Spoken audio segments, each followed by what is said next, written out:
Hello, welcome back to my channel. My name is Kelsey and today I will be doing the "What kind of reader are you?" tag.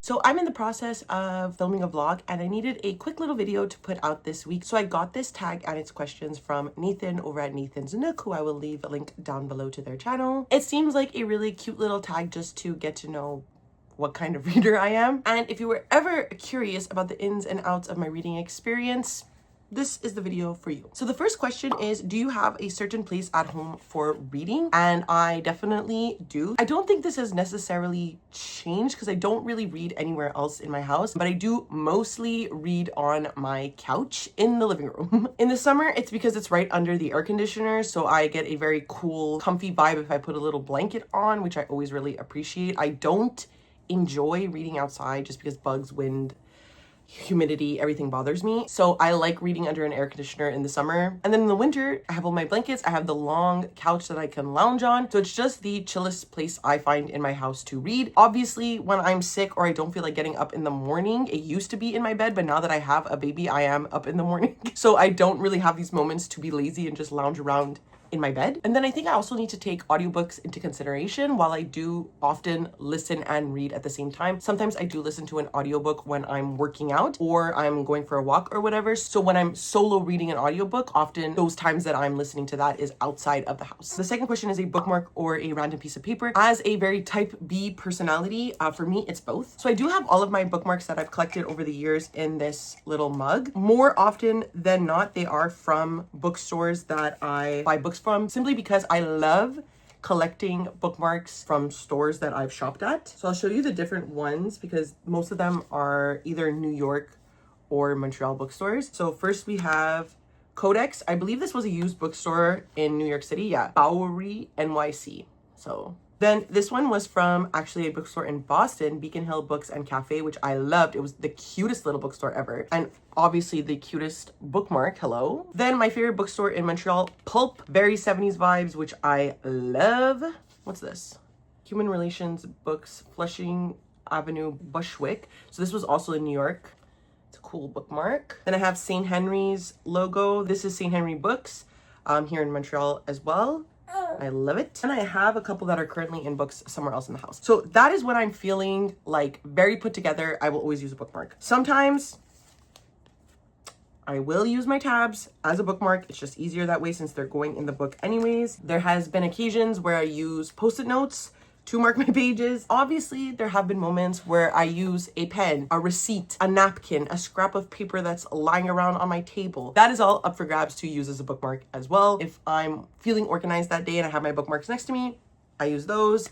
If not, I'm using whatever I can find around me. I do tend to replace it after with a bookmark, but sometimes I'm just feeling lazy and I don't. Question number 3 is, can you just stop reading or do you have to stop after a chapter / a certain amount of pages? For me to feel complete for the day, I like to read an average of 100 pages per day. Sometimes that happens, sometimes that doesn't. If I'm reading the book physically, whether I'm listening to it on audio or just reading it, raw dogging it with my eyeballs, I need to read at the end of a chapter. I cannot leave the book unless it's the end of a chapter. It just feels weird to me to not have that sense of completion before I go to bed. If I'm like listening to reading sprints and I end in the middle of a sentence or whatever, that's fine with me. I don't care about that. But for like my full day of reading to feel complete, it needs to be the end of the chapter. That goes out the window kind of when I'm listening to audiobooks. I do try to do the same, finish at the end of a chapter, but sometimes I'm falling asleep, something needs my attention, then I will often just drop the book in the middle of a sentence and then pick it back up whenever I can, but I will sometimes like rewind it just to feel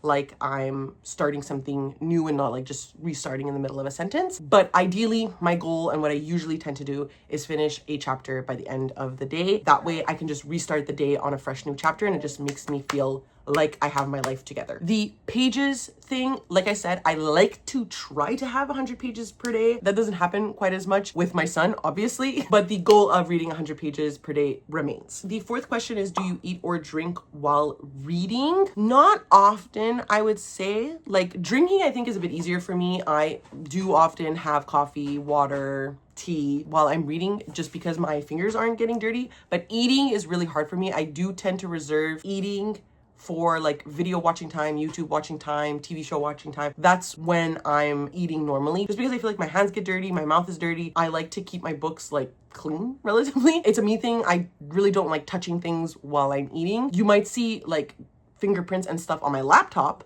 on my phone, but you will not catch that in my books. The fifth question is multitasking music or TV while reading. This is an interesting question. So I do listen to a lot of reading sprints while I read, and sometimes the person hosting the sprints will put like lo-fi music in the background, so sometimes I'm listening to it, but I do find it to be very, very distracting for me, especially because I listen to audiobooks. So sometimes it adds to the ambiance of the audiobook and doesn't bother me that much. Sometimes it does, depending on the music that's being chosen. If I'm just reading it physically with my eyeballs, I think lo-fi music works for me, or like a fireplace noise or nature noises, something like that works for me when I'm just reading it with my eyes. Listening to audiobooks, I'm a bit more picky about it. And then watching TV, the TV is on in the background. In our house, we always have sports on. Me and my partner love sports, so that is always on in the background, whether it's an actual game, if it's highlights, that's always on. So yes, technically the TV is always on, but if it's a show that I was like minorly interested in or something like that, I won't have it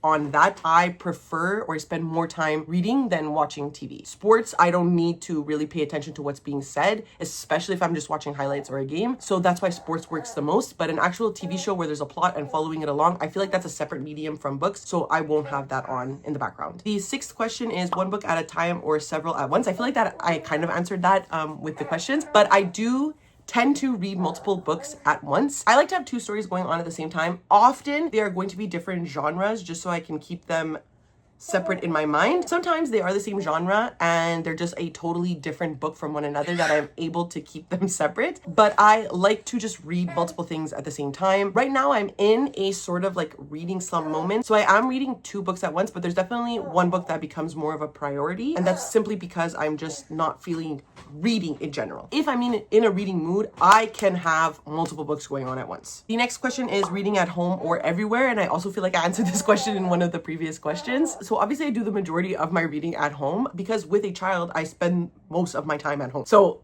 I'm obviously going to be reading there. Like I said, I do work out. So I am listening to an audiobook if I'm in the mood for it at the gym. This year, I've really been into listening to metal while I work out. It's just helping me focus and concentrate. But sometimes I can listen to an audiobook. More often than not, it's usually when I'm in transportation. So taking the bus and metro to work is where I listen to audiobooks the most outside of the house. Now I would say, especially due to the fact that I have a baby, I am reading mostly at home. Next question, reading out loud or silently in your head? Silently in my head, unless you count like the headphones that I'm listening to the audiobook on, I guess is out loud, but I'm hearing it in my head. If you read out loud, I would really like to know how and why you would do that. I'm sure there's a good reason. I would like to know that reason. Next question is, do you read ahead or even skip pages? Never. I struggle to even DNF. So I don't think I can ever skip a page or read ahead. I don't even know how that would work. I guess if you're not liking the book, I feel like I feel like I'm struggling to even understand this question.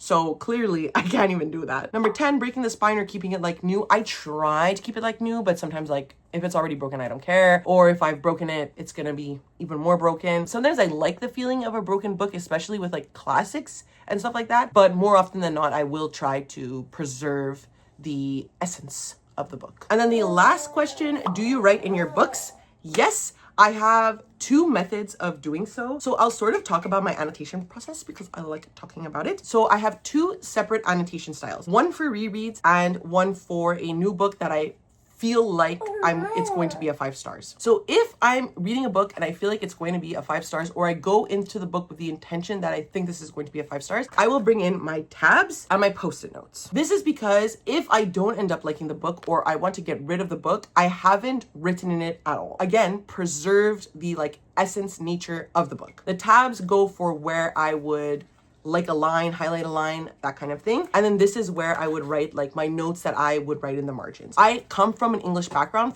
so writing in books is not weird to me, and taking notes, annotating, like none of that is weird to me because obviously I had to do it for my degree. If I am rereading a book, I know the book very well. So this happens like with The Hunger Games, with The Darkest Shade of Magic, two of my favorite series. I know these series very well. Therefore, I will begin my highlighting process, which is highlighting it as the same color as a tab I would use. So let's say something makes me cry and I know it will make me cry, or it foreshadows a character that I know dies or something like that. So every time I reread a part with that character, I know I'm feeling sad. I'll highlight it, let's say with blue, put a blue tab. If I have something extra to say, that's where the post-it notes come in. I still feel a little bit uncomfortable now writing in my books in the margins because I personally feel like it makes it look messy. And I think the post-it note just gives it a cleaner look. And so it's less about like ruining the book and more about having a cleaner aesthetic in the book, if that makes sense. But yeah, back to the highlighting. So that's what happens. If I have a moment I like, I'll highlight it with pink and then put the pink tab.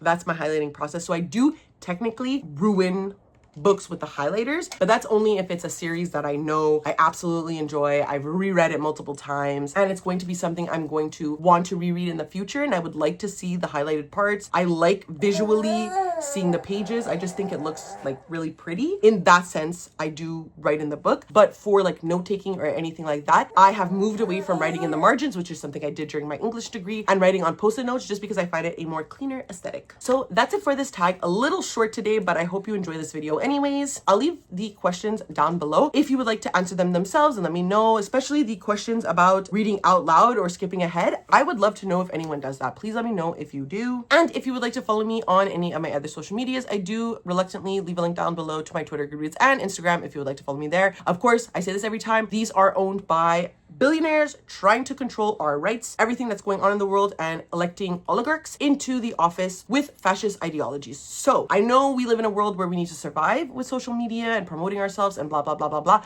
So they're linked down below, okay? But just know that I wish I didn't have to, and I wish we didn't have to do this. And of course, because it is the end of the video, please do not forget to like, subscribe, and ring the notification bell. It does wonders for my channel, makes me feel really good. And that's it. I never know how to end these things, so I will see you next time, okay? Bye!